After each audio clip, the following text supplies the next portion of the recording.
नमस्कार। वैज्ञानिक चेतना से लैस अनुसंधानिका में आप सबका स्वागत है। मैं हूं मानवर्धन कंठ और अनुसंधानिका के आज के अंक में देखिए, पानी में फ्लोराइड की जांच के लिए किफायती पेपर स्ट्रिप टेस्ट। कोयले से तैयार होगा पेट्रोल डीजल और हिमालयी राज्यों में आग के लिए इंसानी गतिविधियां जिम्मेदार। देश के कई हिस्सों में भूजल स्रोतों से मिलने वाले पानी में फ्लोराइड की अधिकता की समस्या गंभीर रूप धारण कर चुकी है। यह भी सच है कि बड़ी संख्या में लोग पीने के लिए भूजल पर ही निर्भर हैं। ऐसे में कोई क्या करे? कैसे पता चले कि जिस पानी को वे पी रहे हैं उसमें फ्लोराइड कितनी ज्यादा मात्रा में है? इसकी तकनीक तो हमारे पास है, लेकिन आम लोगों के घरों में यह उपलब्ध नहीं होता। अब एक ऐसी पेपर टेस्ट किट विकसित कर ली गई है जिससे कोई भी व्यक्ति अपने घर में मौजूद पानी में फ्लोराइड की जांच कर सकेगा। आइए देखते हैं ये रिपोर्ट।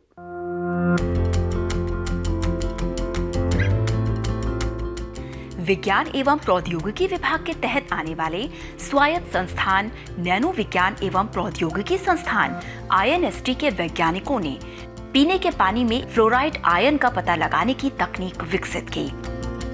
इसमें किसी विशेषज्ञ की या मशीन की जरूरत नहीं पड़ती।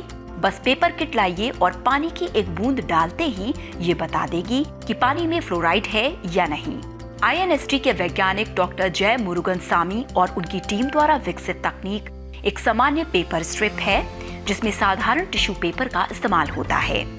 इस पेपर के केमिकल कंपोजिशन से फ्लोराइड का पता चलता है। जैसे ही पानी की एक बूंद पेपर पर डाली जाती है, महज 3 सेकंड में नतीजा पता चल जाता है। यदि पानी में फ्लोराइड है तो तुरंत उस स्थान का रंग मरून हो जाता है। मात्रा जितनी ज्यादा होगी, रंग उतना ही गहरा हो जाएगा। इस विषय पर उनका एक शोध जर्नल ऑफ ऑर्गेनिक केमिस्ट्री में भी प्रकाशित हुआ। डॉक्टर जय मुरुगन बताते हैं कि घरों में लोगों के लिए खुद फ्लोराइड जांच करने की कोई तकनीक अभी तक उपलब्ध नहीं है और ऐसे में लोगों को पानी की गुणवत्ता का पता नहीं चलता। इस नजरिए से ये तकनीक बेहद महत्वपूर्ण है क्योंकि राजस्थान, गुजरात, मध्य प्रदेश, उड़ीसा, आंध्र प्रदेश, तेलंगाना, उत्तर प्रदेश, तमिलनाडु समेत 17 राज्यों में फ्लोराइड की समस्या गंभीर है।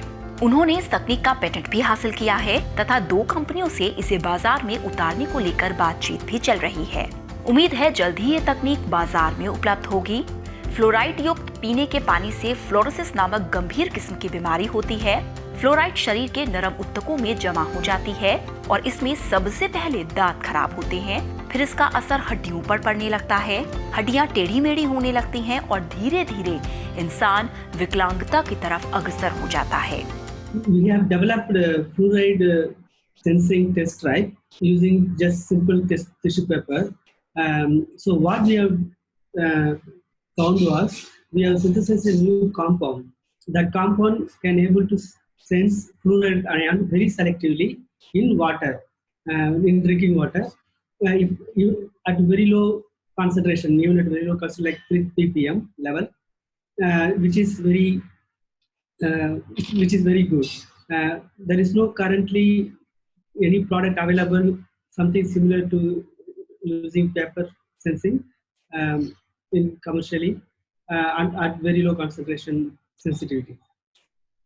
So how it works, we have synthesized the compound. That compound is very selective to binding with the fluoride ion. So this is very useful for the common people because if this excess fluorine problem is brings fluorosis disease, and that fluorosis disease is very much so many people have been affected and they have been disabled for their lifetime. मौजूदा मानकों के अनुसार यदि 1 litre पानी में 1 milligram से ज्यादा fluoride है तो वो स्वास्थ्य के लिए हानिकारक हो सकता है।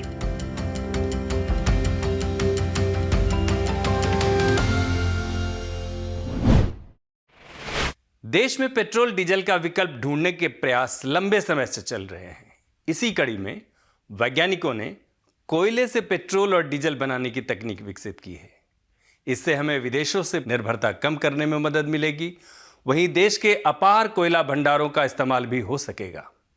इस प्रक्रिया में प्रदूषण भी अपेक्षाकृत कम होगा। आइए देखते हैं ये रिपोर्ट।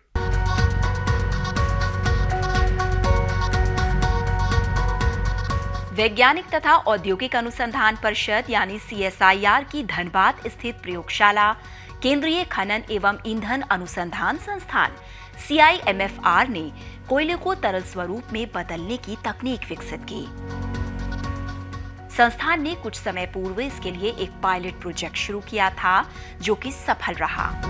संस्थान के निदेशक प्रदीप के सिंह ने बताया कि पहले कोयले को गैस में बदला जाता है और फिर कैटलिस्ट के जरिए कोयले को तरल स्वरूप में बदला जाता है। इसके बाद हाइड्रोकार्बन यानी पेट्रोलियम पदार्थ तैयार किया जाता है। प्रयोगशाला में पायलट प्रोजेक्ट के तहत रोज 5 लीटर हाइड्रोकार्बन तैयार किया गया, जिसे फिर प्रोसेस करके पेट्रोल, डीजल एवं केरोसिन के विकल्प के रूप में तैयार किया गया। श्री सिंह के अनुसार कोयले से हाइड्रोकार्बन तैयार करने की तकनीक का प्रदर्शन नीति आयोग के सदस्य VK सारस्वत के समक्ष किया जा चुका है। इसकी एक विस्तृत कार्य योजना भी नीति आयोग को सौंपी गई है। आयोग ने कोयले से पेट्रोलियम पदार्थ तैयार करने की नीति को मंजूरी दे दी है और अब इस तकनीक को उद्योग जगत को हस्तांतरित करने की प्रक्रिया चल रही है, ताकि इससे पेट्रोलियम का उत्पादन किया जा सके। कोयले से पेट्रोल बनाने से 3 फायदे होंगे। 1, विदेशों से पेट्रोलियम के आयात में कमी आएगी। दूसरा, हमारे कोयला भंडार का इस्तेमाल किया जा सकेगा, जिनमें से अभी ज्यादातर का इस्तेमाल नहीं हो पाता। और तीसरा, कोयले से बिजली बनाने में बहुत ज्यादा प्रदूषण होता है, जबकि पेट्रोलियम पदार्थ बनाने में न्यूनतम प्रदूषण होता है। फिर सौर ऊर्जा की तरफ बढ़ने के कारण कोयले की खपत बिजली बनाने में ज्यादा बढ़ने की उम्मीद नहीं है और इसीलिए कोयले का पेट्रोलियम बनाने में इस्तेमाल एक बेहतर विकल्प हो सकता है। देश में 302 अरब टन से ज्यादा कोयले का भंडार है, लेकिन उनके समुचित इस्तेमाल की दिशा में अभी कार्य होना बाकी है। साथ ही आपको ये जानकारी भी दे दें कि नीति आयोग कोयले से मेथनॉल बनाने की योजना पर भी काम कर रहा है।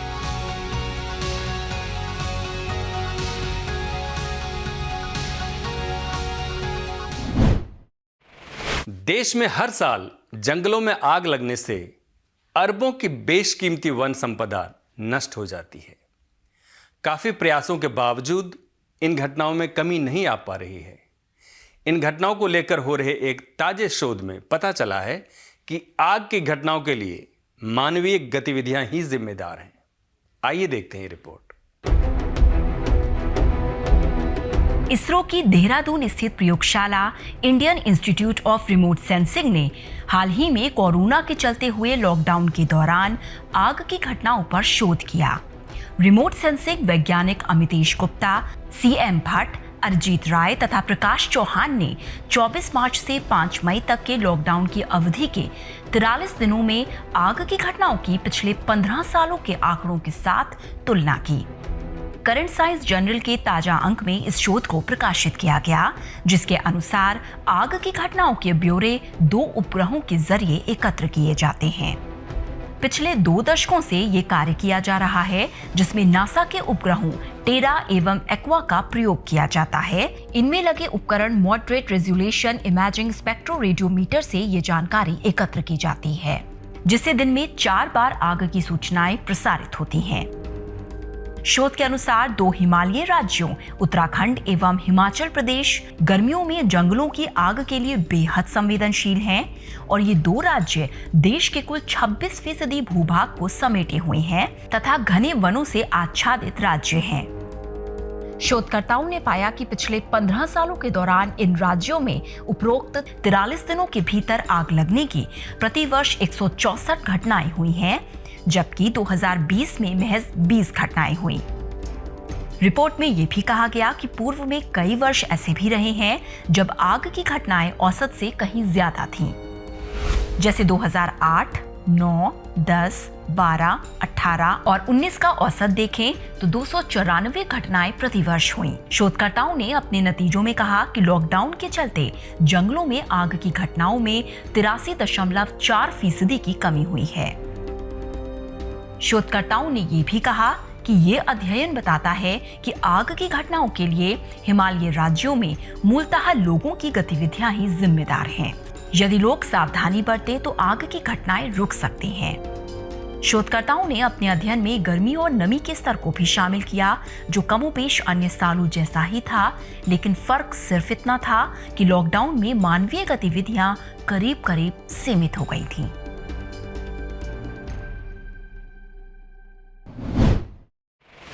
अनुसंधानिका के इस अंक को यही विराम देते हैं।